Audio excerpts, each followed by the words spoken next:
naman pala. So, ibig sabihin, okay lang sa'yo na yung mga Pilipino, lalo na yung OFW, ay ma-scam ng peking abogadong ini-endorso mo, peking law firm na may existing warrant of arrest, basta ang importante, talunin mo ko. Pinangina mo eh. O, ayan o. Ikaw nag-push niyan eh. Huwag mo i-deny. O. Jason Arnacula Ebac, Repent, official group. O. Ano sabi nyo? Mas maganda talaga pilayan si Gusgusin. Unahin ng mga tauhan niya, mas vulnerable pag wala na siyang bataan. Kaya kayo may sabi niyan, o kininayo, di ba? Kaya naman pala. So, ibig sabihin, okay lang sa'yo na yung mga Pilipino, lalo na yung OFW, ay ma-scam ng peking abogadong ini-endorso mo, peking law firm na may existing warrant of arrest, basta ang importante, talunin mo ko. Di ba? Kaya naman pala. At baka nga, kaya hindi mo mailaglag yung peking abogado na may existing warrant of arrest ay dahil baka ituro ka niya talaga na ikaw lang lahat ang nakikinabang. Baka. Sinasabi daw ni Makagago sa kanyang live kagabi na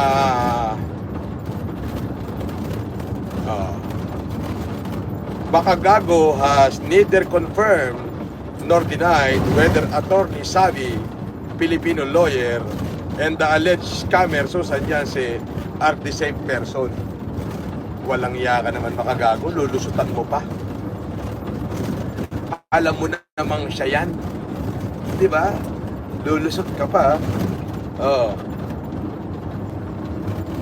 In his recent video titled Norman Mangusin Wanted Na, he cited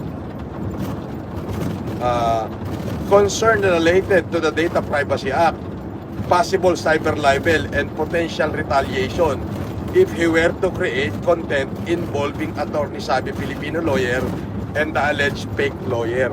Ay ganon?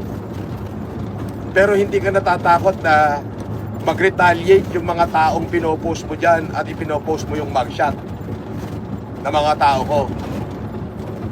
Di ba? Inang Makagagon to. Inutil to minuto. Ayaw mo pa kasing aminin. Inamin na nga ni Susan Yance. Inamin na niya. Sabi, our attorney Sabi, Filipino lawyer, and the alleged scammer Susan Yance, also known as Maria Sabien Lipiste, and several other aliases, are the same person. Sabi daw ni Makagago,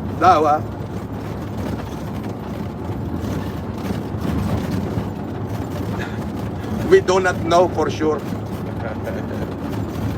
According to attorney Sabi, Filipino lawyer live stream and audio recording, she claimed that Makagago is the only person who knows her personally and had seen her face.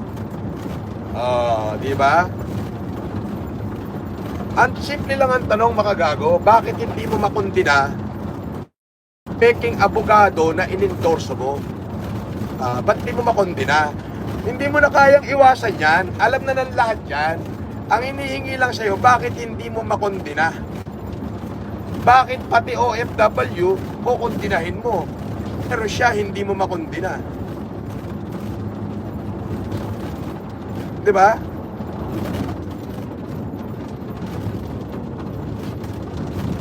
Oo. Durin mo, yung biktima, kukundinahin mo. Pero yun ng biktima, hindi mo makundina dahil sa Privacy Act. Ano naman yung pinaggagawa mo sa amin? Hindi ba Privacy Act yun? Oo. Diba? Ano sa tingin mo?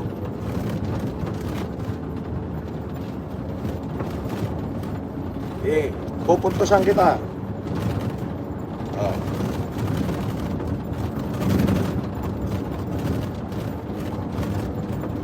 Makagago alleged endorsement for attorney Sabi, Filipino lawyer, which appeared in his paid YouTube members content.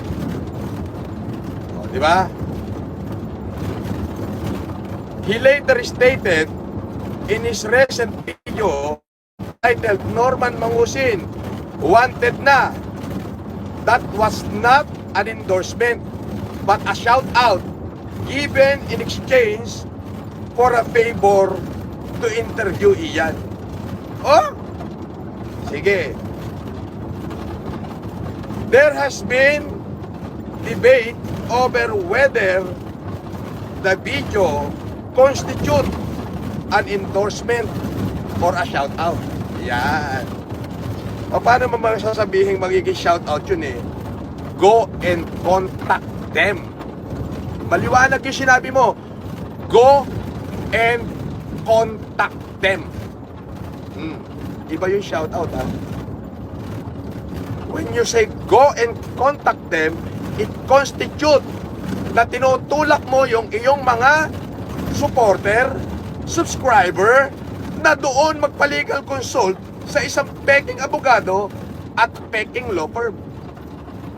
Diba? Pero wag kang mag-alala, mahuhuli at mahuhuli niyan. Madulas, parang palos, pero mahuhuli yan. Pasasaan din ba't mailalagay ko yan sa kamay ng batas? Diba?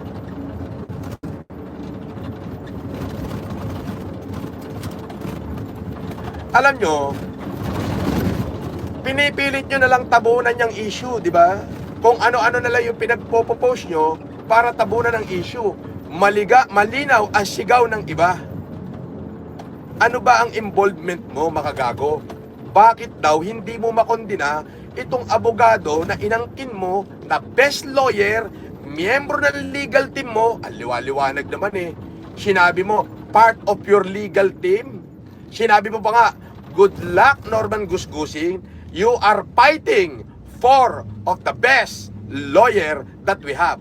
Sinabi mo pa, nagbibigay din po ang Sabi Pilipino Lawyer ng mga legal advice. Ipinost mo yung kanilang website and information and contact number. At ang sabi mo, go and contact them. How can you say it is shout out? There is no debate on that, makagago. It's not a shout out. Tapos ang gagawin mo, ngayon, nagpaplano kayo nila po Genius, post kayo ng ibang content, iba yung kay Norman, ganito, tabunan natin yung issue, tabunan natin. Hindi nyo matatabunan yan. Paano mo matatabunan ang isang sirang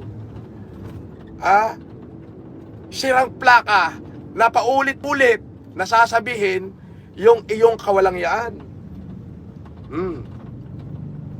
Paano? Di ba?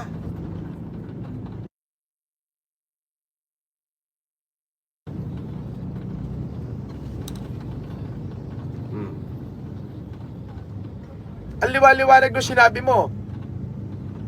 Part siya ng legal team mo. Okay? Abogado mo. Okay? Part ng legal team mo. Best lawyer you have. Tapos sinabi mo, nagbibigay din po ng konsultasyon, ng legal advice ang The Sabi Filipino Lawyer, sabay post sa screen nung kanilang website or contact number, including. At sinabi mo, go and contact them. It is not a shout out. Okay? When you say go and contact them, at pinost mo yung kanilang screen,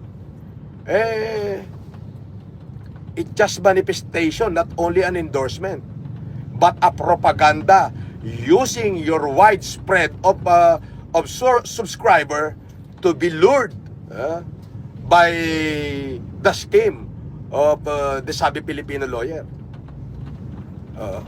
Tama, mali? Mali, tama.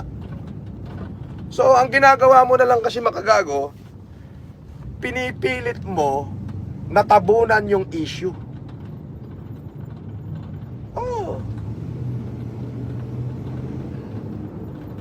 Pinipilit mo na tabunan yung issue. Hindi mo matabunan.